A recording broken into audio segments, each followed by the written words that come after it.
আসসালামু আলাইকুম এভরিওয়ান, কেমন আছেন সবাই? অনেক দিন পরে আজ একটা ভিডিও নিয়ে আসলাম আপনাদের মাঝে। আজ আপনাদের দেখাবো হচ্ছে এটাকে বলে হচ্ছে কি ফল যেন, দাঁড়ান আমি আসলে নামটা ভালো বলতে পারি না। কাউ ফল বলে না কেয়া ফল বলে কি যেন, আমি চলে যাচ্ছি সেদিকে। বাগানের মাঝে একটা গাছ সেখানে পড়ে থাকে। আমার আম্মু বলতো যে আগে নাকি আমার নানু এই এই গরম ভাত দিয়ে দুধ দিয়ে নাকি এই ফলগুলো খেত এবং অনেক টেস্টি একদম। আমরা খাই এমনি টকটক লাগে, ভালোই লাগে। এই দেখেন, এই যে একটা পেয়ে গেছি, এই যে আরও একটা আমি কালকেও পাইছিলাম অবশ্য, কিন্তু আমি ভিডিও করতে আমি ভুলে গেছি। তো ভাবলাম যে যেহেতু এই ফলগুলো পাকা শুরু করছে, অনেকে দেখছে আবার অনেকে দেখিনি, তো এটা আপনাদের মাঝে শেয়ার করি। কিন্তু এই দেখেন, এই ফলটা হয়ে গেছে একদম নষ্ট, অবশ্য হয়নি কিন্তু পোকায় ধরছে। এই ফলটা আর নিব না, আজকে দুইটাই পাইছি ভালো, যেহেতু এই দুইটাই নেই। এবং আমি হচ্ছে প্রতিদিন বলতে কালকে অনেকগুলো পাইছিলাম, আর এখন হচ্ছে যেহেতু বর্ষাকাল, প্রায় 1 মাসের মতো এই ফলগুলো পড়বে, এই ফলগুলো থাকে। এবং এটা ভাঙলে কেমন হয় আপনাদের এখনই দেখাই দিব। তাই এটা হচ্ছে আমি হচ্ছে এটার উপর থেকে যে খোসা ছিল ওইটা ছাড়িয়ে ফেলছি। এখন দেখেন কত সুন্দর, একদম মনে হচ্ছে না যে কমলা লেবুর মতো, আর এত মিষ্টি খেতে, কি বলবো আপনাদের। আমি একটু খাই, আসলে টেস্টি, অনেক স্বাদের।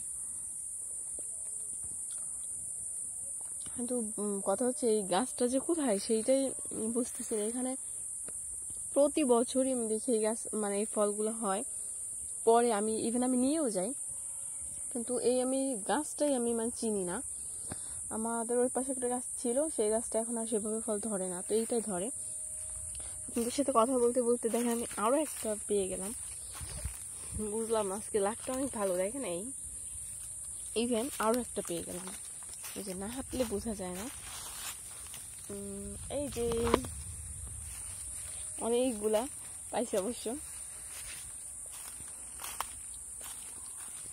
এই যে এইটা নষ্ট হয়ে গেল, নষ্ট বলতে এটা পাখিতে খাইছে। এই যে একটা পাখিতে খাইছে, ওই যে একটা ওইটাও পাখিতে খাইছে, তারপর এইটাও পাখিতে খেয়ে ফেলছে। তো এগুলো নেওয়া যাবে না আসলে, যেগুলো পাখিতে খাইছে এগুলো ফালানোই থাকবে, এগুলো নিব না। আমি হচ্ছে মোটাই এতগুলো পাইছি ভালোটা, এগুলাই নিয়ে যাব, আম্মুরেও দিব, আমিও খাবো। আমি খাচ্ছি অলরেডি।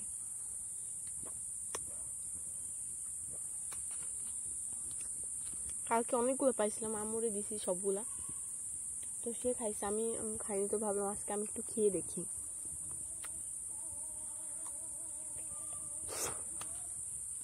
হচ্ছে আরো একটা, এত রস আলো কি বলবো, দেখেন কি পরিমাণে রস পড়ছে।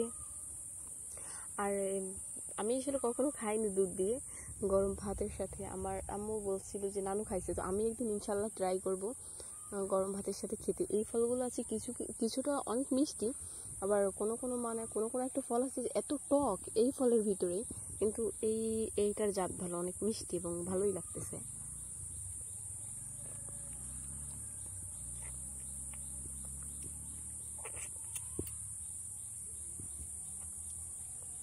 বাগান আসতেই পারি না, বাগান আসলে হচ্ছে বিড়ালগুলোর সাথে সাথে চলে আসে, আর এত সাহসী ওরা, কি বলবো। এটা আম্মুর জন্য নিয়ে যাবানি, আর বাকিগুলো আমি খেয়ে ফেলি, বুঝছেন। আমার এত ভালো লাগে এই ফলগুলো, কাউকে দিতেই মন চায় না। এত মশা বাগানে, মশার গান শুনতে পাচ্ছেন আপনারা? দাঁড়ান আমি একটু স্টপ থাকি, তাহলে শুনতে পারবেন।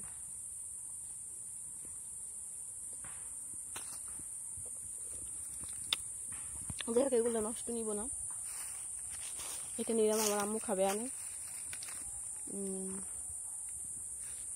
আর হচ্ছে ভাবতেছি যে এইটার এখানে বীজ বুনে দিয়ে যাই, মানে বীজ বুনে দিয়ে গেলে চারা হবে। আমি সেই চারাগুলো নিয়ে হচ্ছে আমি করবো, লাগাবো। অবাক করার বিষয় হচ্ছে আমি বাসায় চলে যাচ্ছি, দেখেন এই যে আরো একটা পাইছি, এটাকেও নিয়ে নিব। আর আমি শুধু অবাক হয়ে যাই, এগুলো কি ভূতে ফেলে রেখে যায় আমার জন্য না কি বুঝি না। আমি এত মানে খোঁজার চেষ্টা করছি, ইভেন আমি খুঁজছিও যে আসলে এই দেখেন, আমি দেখাই বাগানটা কেমন, এত পরিমাণে গাছপালা, হ্যাঁ, কোথাও খুঁজে পাওয়া যাবে না যে আসলে কোথায় গাছটা এক্স্যাক্টলি। তো আমি খোঁজার চেষ্টা করছি অনেক, কিন্তু আমি দেখতেছি না গাছটা কোথায়। কিন্তু প্রতি বছর এইখানে ফল হবে, ইভেন ফলগুলো আমিই খাই। এখানে এই বাগানে সেরকম কেউ আসে না, আমি এখানে হাঁটাচলা করি, এদিকে সেদিকে যাই। আর দেখেন কিভাবে মেঘেও ডাকতেছে, হ্যাঁ, আর ফলগুলো কি সুন্দর না বলেন। আমি ছোট থেকে এই ফলগুলো খুব ভালো খাই। এসব ফল এখন সচরাচর সত্যিই দেখা যায় না, বাজারে এগুলোর দাম অনেক, ধরেন 100 টাকা 120 টাকা এরকম করে বিক্রি করে। এই যে এরকম অরুণ জঙ্গলের ভিতরে আমি বসে বসে ভাবলাম যে এই ভিডিওটা আপনাদের মধ্যে শেয়ার করে এই ফলগুলো আপনারা চিনেন কিনা আপনাদের দেখাই, আপনাদের ভালোও লাগতে পারে। তো তার কারণ হচ্ছে ভিডিওটা করা। তো সবাই ভালো থাকবেন, সুস্থ থাকবেন, আল্লাহ হাফেজ।